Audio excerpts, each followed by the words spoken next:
In less than 4 hours, Attorney General Jeff Sessions will go before the cameras to explain Donald Trump's expected end of the Deferred Action for Childhood Arrivals program, better known as DACA. Now, Trump won't announce it, but he's going to sit down his AG to announce this delay and say it will not be enforced for at least 6 months. It was implemented in 2012 by former President Barack Obama. It defers deportation for immigrants brought to the U.S. illegally as children. Nearly 800,000 people will be affected. Here's what Trump said last week versus what he said during the campaign. Should dreamers be worried? We love the dreamers. We love everybody. I will immediately terminate President Obama's illegal executive order on immigration. The second largest DACA population in the nation lives in Texas, still reeling from the effects of Hurricane Harvey. That includes Houston paramedic Jesus Contreras. He was brought here legally by his mother when he was 6 years old.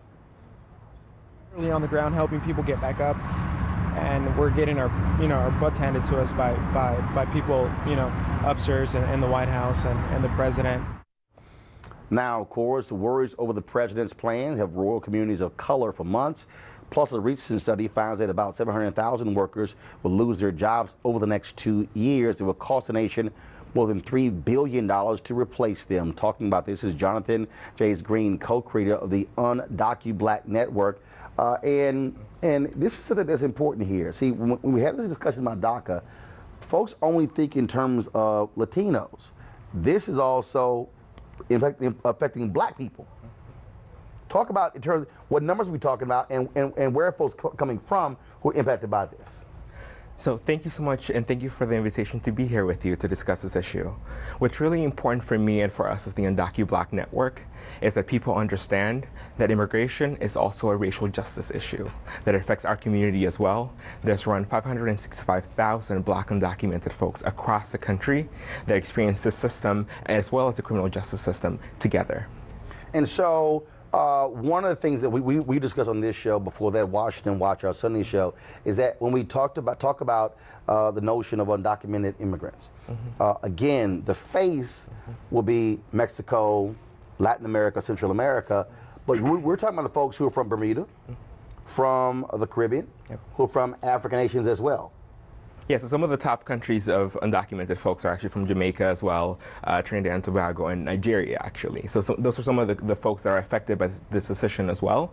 But I think the reason why Undocu-Black was formed is because we want folks to understand that there is an additional layer that we deal with, right? So for me, I'm not just worried about being deported, but I'm just also a young Black man living in the city of Baltimore, right? So there are particular consequences to being that, and those need to be talked about as well. George, what's interesting is you have Republican leadership who is being critical thus far of Trump, Speaker of the House Paul Ryan.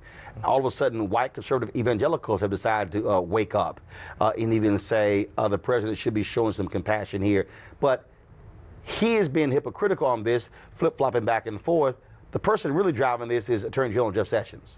It's a tough decision, but why is it tough? Well, there's two decisions made. One, there's extended protective service for the Haitians, which comes up this month also. So you also have to look at the Haitian community and what decisions going to be made there within the next 2 weeks, plus DACA. So you're looking at more than just DACA. You're looking at 52,000 Haitians that may be forcefully deported, and they make up a large portion of the economy of South Florida.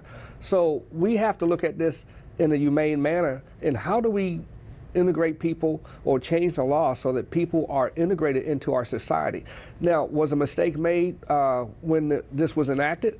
Probably, but we have to look at it humanely as to what we do. Now, what mistake was made? Wait a minute. You mean under the Obama administration? No, I'm not saying that. Will you let me finish? No, 1 second. You said a mistake was made. Who made the mistake? The mistake was made because when I visited another country, and I visited Panama, my passport is stamped. I have 90 days or so to visit that country. Now, I have to leave that country within 90 days. So if a grown adult comes into this country illegally, they know that they're breaking a law. Now we have to correct that. Is that a mistake or an error? So how do we correctly or humanely address that someone already broke a law? But DACA is young children who are. I know it's young. I know it's young children, but the adults the adults knowingly broke a law before they had children. They're coming I'm here for the really glad. American I'm dream. really glad. One second. Go ahead. That's great. Go ahead. Go So I'm really glad that you brought up temporary protective status, because it is a huge issue that our Black immigrant community experiences as well. So it's, Haiti, as you mentioned, Sudan, South Sudan, Somalia, all these different countries that are under that program, right? But I think I'm less concerned about talking about the legality of our folks being there. I'm more talking about the humanity of our folks, right? The fact that our folks are here and are really trying to live our lives. I'm just trying to be able to be a part of this community that I call home, right? So I'm not concerned about, correcting an error. To me, it's about us as a country talking about how the ways in which our laws are structured in a way that doesn't benefit certain communities, and it is rooted on anti-Blackness and capitalism. But regardless of the idiocy of this president, Congress has a role in this as well. Yep. Okay, and so what is your group and other groups doing to pass the law, to get Congress to pass the law in regard to DACA, to protect them on a long-term basis? Because it's an economic issue for them in many of their districts, and 2018 is right around the corner. Yeah, thank you so much for bringing that up, because there have been several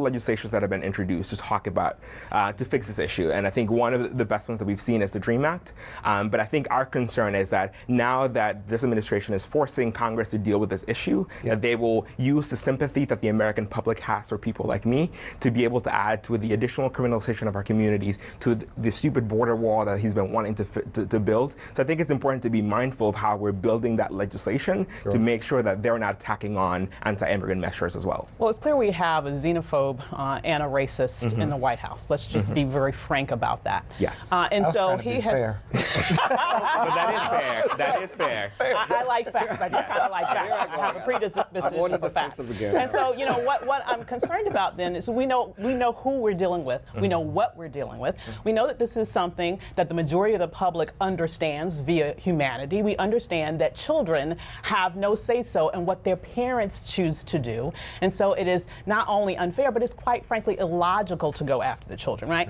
So knowing that this is going to happen anyway, given who we're dealing with, what are your next steps? What are your plans to fight back? Our immediate next step is always making sure that our folks are taken care of and okay. So we were actually holding a mixture of virtual and physical space for our folks to process what the announcement means. There's been different reports on what the announcement for DACA in particular will mean, so I think we need to talk about that, make sure our folks understand, make sure that also our folks are able to find a way to provide for themselves.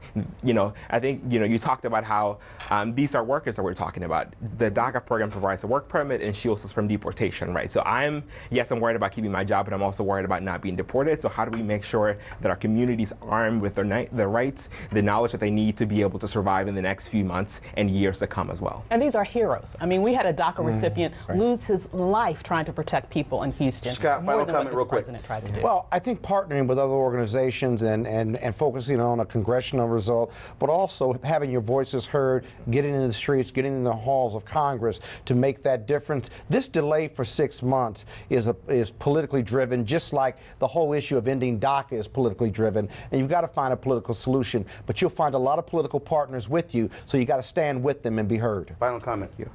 I just want to say thank you so much for giving us the opportunity to talk about our particular community that experiences this acutely. But I also want folks to not just hear from the fear and the anxiety that we're experiencing, because there's also a lot of resiliency in our communities.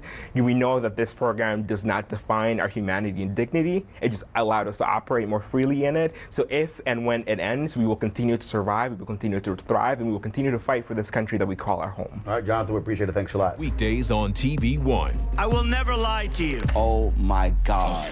Roland Martin. He doesn't want to talk to us. He wants to ignore us. Uncensored. Hell no. That ain't gonna cut it, boo. Unapologetic. No, that is fundamentally false. You are wrong. Unfiltered. He wants an America where we all look alike. He ain't talking about black people. Unrelenting. You better go work out, because you got a fight on your hands. NewsOne Now with Roland Martin. Weekdays at 7 a.m. on TV One.